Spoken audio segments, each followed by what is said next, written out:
ఇడ్లీ పిండితో ఎప్పుడు ఇడ్లీలేనా అని చెప్పి ఇప్పుడు మాత్రం ముందు రోజు ఇడ్లీలు వేసుకొని తినేసి నెక్స్ట్ డే మాత్రం పునుగులు వేస్తున్నాను అనమాట. మళ్ళీ ఇడ్లీ ఎందుకు చేయడము అని చెప్పి చూడగానే చాలా క్రిస్పీగా అనిపిస్తున్నాయి కదా, నిజంగానే క్రిస్పీగా వచ్చేసినాయి. టేస్ట్ కూడా అంతే బాగుందనమాట. మా పిల్లలు అయితే జంపిరు. ఇది ఎట్లా చేసినా అంటే ఫస్ట్ ఆనియన్స్ని చాలా చిన్న కట్ చేసుకోవాలి. మనం పానీపూరిలోకి ఇస్తారు చూసినావా అట్లా. అండ్ పచ్చిమిర్చి కూడా అట్లనే చిన్న కట్ చేయాలి. ఉంటే పుదీనా కొత్తిమీర కూడా వేసుకోవచ్చు. నా దగ్గర అవైలబుల్లో లేదు కాబట్టి కరివేపాకు మాత్రమే వేసిన.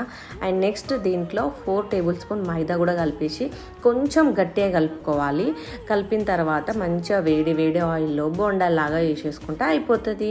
ఎంత సింపుల్ కదా. ఇడ్లీ పిండిలో జస్ట్ 3-4 ఐటమ్స్ వేసేసుకుంటే టేస్ట్ మాత్రం చాలా బాగుంది. ఈసారి ఇడ్లీ తిన్న తర్వాత నెక్స్ట్ డే మీకు ఎవరికైనా పిండి ఉంటే లేకపోతే ఇడ్లీలే కాకుండా డైరెక్ట్ ఇట్లా కూడా ట్రై చేసి చూడండి. ఎంత బాగా ఇష్టపడతారు పిల్లలు అంటే చాలా బాగా ఇష్టంగా తిన్నారు. అండ్ కొత్తగా చూసే వాళ్ళు సబ్స్క్రైబ్ చేసుకోండి.